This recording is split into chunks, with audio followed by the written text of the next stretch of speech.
Bonjour à tous et bienvenue dans la semaine de l'écho sur France 24. Mon invité est Jacques Attali, président de Positive Planète. Son dernier livre, Histoire des médias, des signaux de fumée aux réseaux sociaux et après, vient de sortir chez Fayard. Bonjour Jacques Attali, merci beaucoup d'être avec nous. Alors votre Avec livre, plaisir. comme le titre l'indique, c'est l'histoire des médias depuis les signaux de fumée, les pigeons voyageurs jusqu'aux réseaux sociaux, les temps forts, l'imprimerie, le XVIIIe siècle quand la presse devient le grand rempart de la liberté du peuple, le XIXe siècle avec les progrès techniques, la locomotive, le télégraphe électrique et la photographie qui vont entraîner la naissance des grands journaux à New York, à Paris, mais aussi au Nigeria, en Inde, en Chine, l'entre-deux-guerres avec la naissance de la radio et la télévision. Puis 1945 à 2000, l'âge d'or de ces trois médias, presse, radio, télévision, avant l'arrivée en 2000 de l'Internet, puis des réseaux sociaux qui vont bouleverser cet âge d'or. À travers cette histoire, Jacques Attali, vous montrez les rapports entre le pouvoir politique, l'argent et le savoir. C'est passionnant. Après la musique, pourquoi vous êtes-vous intéressé en particulier à l'histoire des médias, Jacques Attali? Est-ce que c'est parce qu'on parle beaucoup de complotisme et de menaces de la démocratie? Non, vous savez, un livre comme ça ne s'écrit pas en 3 minutes, c'est 3 ans de travail, et ça s'inscrit dans une réflexion globale où j'essaie depuis très longtemps de comprendre l'avenir. Et là, l'importance pour moi de mon livre, c'est les derniers chapitres sur après les réseaux sociaux, qu'est-ce qui va arriver. Et je ne peux pas comprendre un domaine sans m'intéresser au passé. Donc en effet, j'ai fait une histoire de la musique, une histoire de la mer, une histoire de l'alimentation. J'ai fait une dizaine d'histoires longues de ces sujets.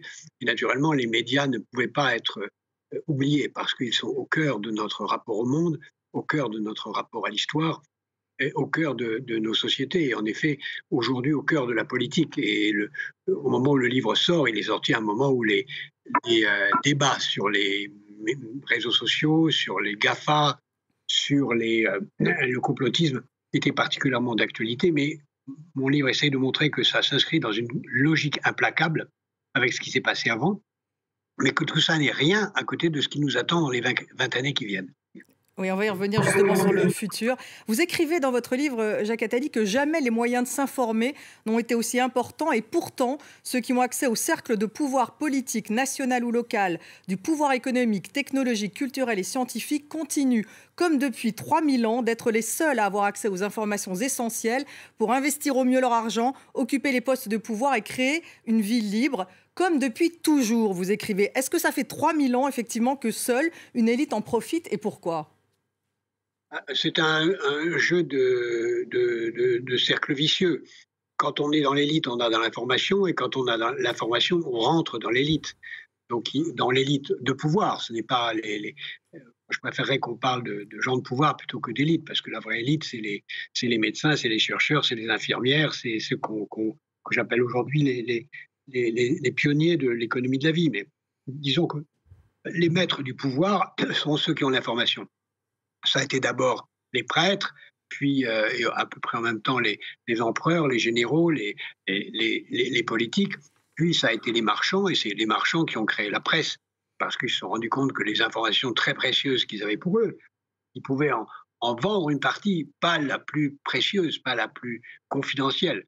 Ils extrayaient dès le XVIe siècle, de même le XVe siècle, avant l'imprimerie, de les informations qu'ils échangeaient entre eux, les informations non confidentielles qu'ils ont commencé à commercialiser dans des lettres confidentielles adressées à leurs clients, qui étaient les premiers abonnés des journaux, avant même que l'imprimerie n'apparaisse. Puis aussi, ça s'est généralisé, ça s'est développé, vous avez très bien raconté les principales innovations, dont la rotative a été aussi une innovation très importante, et dans lequel s'inscrit tout ce qui arrive aujourd'hui, avec une évolution fantastique qui est devant nous. Les vrais journaux ont commencé aux Pays-Bas, vous écrivez, au XVIIe siècle, car à l'époque, en France, la Gazette de Théophraste Renaudot, considéré comme le fondateur de la presse moderne, était en fait à la solde du pouvoir. Pourquoi les Pays-Bas ? Parce que les Pays-Bas étaient une nation à peu près libre, c'est là où commence véritablement la liberté de parole, qui va ensuite se trouver en Grande-Bretagne et dans les colonies britanniques qui vont devenir les États-Unis d'Amérique, tandis qu'en France, ça reste une dictature jusqu'en 1788, où la presse se libère. Mais jusque-là, d'ailleurs, les Pays-Bas, on ne le raconte pas assez dans l'histoire de France quand on raconte nos livres, mais à cette époque, le niveau de vie à Amsterdam est 4 fois plus grand que le niveau de vie à Paris. Amsterdam, c'est New York à cette époque. C'est la superpuissance. Et étonnamment, les grands journaux qui apparaissent à ce moment-là aux Pays-Bas sont des journaux en français, faits par des émigrés français qui ont préféré la liberté à la dictature du monarque absolu qui régnait à Versailles. L'âge d'or des trois médias, hein, presse, radio, télévision, c'est entre 1945 et 2000. Les réseaux sociaux sont devenus, ils ont en tout cas mis en question cet âge d'or et ils sont devenus une menace pour la démocratie. Les fake news, vous dites, voyagent 6 fois plus vite que les vrais sur Twitter. Les réseaux sociaux fabriquent les sectes meurtrières comme QAnon. Ils fragmentent les sociétés jusqu'à menacer le processus démocratique, comme au moment de l'élection présidentielle américaine. C'est ce que vous écrivez, Jacques Attali. Mais les réseaux sociaux sont aussi les moyens pour les peuples de contester les régimes autoritaires. On l'a vu lors des révolutions arabes, on l'a vu au Soudan, mais aussi en Russie, en Biélorussie et même en Birmanie. On voit qu'un régime dictatorial va tout de suite vouloir censurer les réseaux sociaux, Jacques Attali, et couper Internet, car ils sont vecteurs de liberté. C'est bien là le paradoxe. Oui, absolument. Les réseaux sociaux, c'est magnifique. Ce qu'ont apporté les GAFA à la civilisation mondiale, c'est gigantesque. On le voit particulièrement en période de pandémie. Imaginez où nous en serions aujourd'hui dans cette période terrible de confinement un peu partout à travers le monde si nous n'avions pas les GAFA. C'est évidemment des acteurs essentiels. Mais c'est des acteurs tellement essentiels qui sont devenus comme des services publics et qui ne peuvent pas jouer simplement dans leur intérêt de commerce et de profit sans tenir compte de l'intérêt général qu'ils représentent. Donc c'est un outil extraordinaire. Mais c'est aussi une machine avec des risques énormes.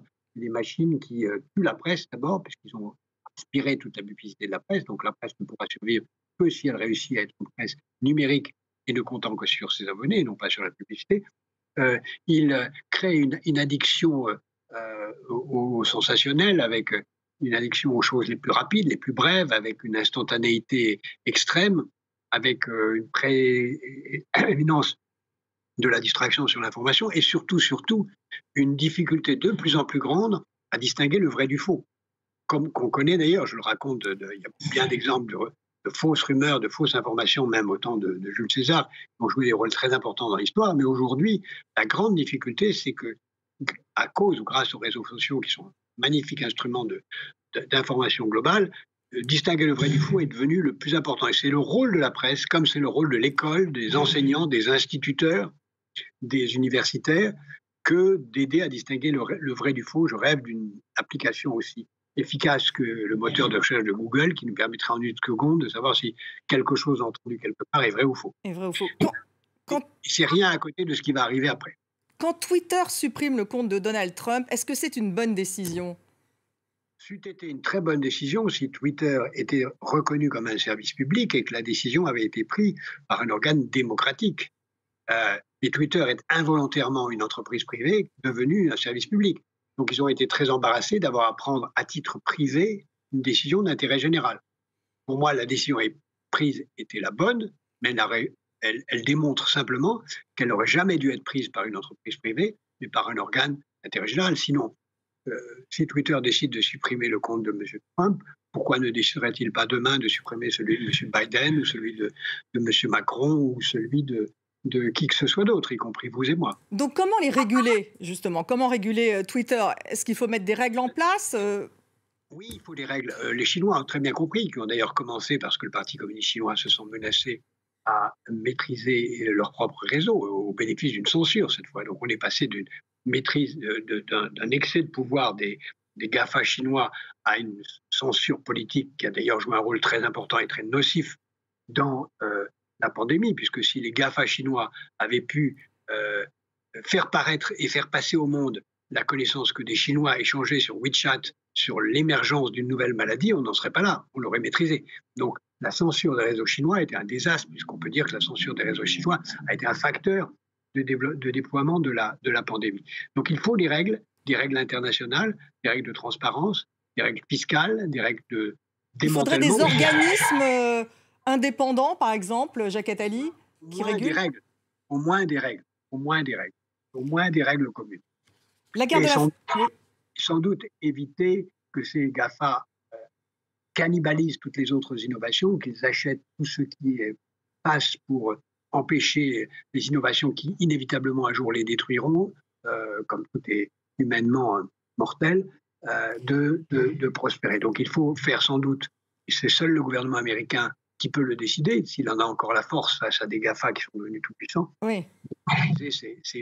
Ces monstres utiles, encore une fois. Ces monstres utiles. Mais alors justement, on voit que Joe Biden, effectivement, est peut-être plus à même, en tout cas, de mettre en place au moins une taxation à l'égard des GAFA. Mais vous parlez de démantèlement des GAFA. Est-ce que vraiment les Américains vont aller jusqu'à démanteler les GAFA? Ils sont devenus des monstres, comme vous dites. Et en plus, ils ont financé la campagne de Joe Biden. Je ne sais pas. Encore une fois, c'est des monstres avec un côté monstrueusement positif aussi, hein, il ne faut pas le nier. Mais il faut en tout cas éviter qu'ils soient tout puissants. Ça fait très longtemps que je dis que les entreprises vont devenir plus puissantes que les États. Voilà, c'est en train d'arriver. C'est trop tard aujourd'hui? C'est pas trop tard, parce que si les entreprises deviennent plus grandes que les États vont faillir. Et comment voulez-vous régler la pandémie actuelle, par exemple? Comment régler les problèmes de sécurité, de justice, de transferts sociaux, si un monde est un marché capitaliste sans règles? Ce sera un chaos total, ce sera un désastre. C'est très urgent de le faire. L'Europe l'a compris en se rassemblant et en particulier en proposant maintenant des mesures sur les GAFA. Mais l'Europe, face aux GAFA, ne peut rien. Parce que même si elle met en place des réglementations, les GAFA ont tellement de moyens financiers pour financer des avocats pour empêcher la mise en œuvre de ces réglementations. Donc c'est un combat perdu d'avance pour les Européens, Jacques Attali? Non, ce n'est pas un combat perdu d'avance. Cela peut être gagné à condition de s'allier aux Américains et de faire comprendre aux GAFA eux-mêmes que c'est leur intérêt d'accepter de réglementations parce que c'est leur intérêt d'être ressenti comme utile et non pas comme un adversaire de la démocratie. Je pense qu'ils comprennent. Vous pensez qu'ils comprendront alors qu'ils sont investis dans la santé, dans tous ces secteurs, dans l'espace? Je pense qu'ils commencent à comprendre que même d'un point de vue capitalistique, il vaut mieux couper ces entreprises en morceaux, ça leur apportera plus d'argent, et que s'ils ne veulent pas que les États soient leurs ennemis, il vaut mieux s'entendre avec eux. C'est leur intérêt. Merci beaucoup, Jacques Attali, d'avoir été avec nous, président de Positive Planet. Je rappelle le titre de votre dernier livre, Histoire des médias, des signaux de fumée aux réseaux sociaux et après. Ça vient de sortir donc chez Fayard. Merci encore d'avoir été avec nous et merci à vous de nous avoir suivis. Restez avec nous sur France 24.